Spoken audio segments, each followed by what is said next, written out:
అనంతపురం జిల్లా మిడుతూరు సమీపంలోని 44వ నంబర్ జాతీయ రహదారిపై బ్రీజర్ బాటిల్స్ను తరలిస్తున్న లారీలో ఒక్కసారిగా మంటలు చెలరేగాయి. అయితే లారీ డ్రైవర్ అప్రమత్తతతో పెను ప్రమాదం తప్పినట్లయింది.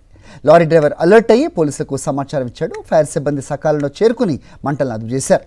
ప్రమాదంలో డ్రైవర్ రషీద్ స్వల్పంగా గాయపడ్డాడు. హైదరాబాద్ నుంచి బెంగళూరుకు బ్రీజర్ ఖాళీ బాటిల్స్ను తరలిస్తుండగా జరిగింది అగ్ని ప్రమాదం.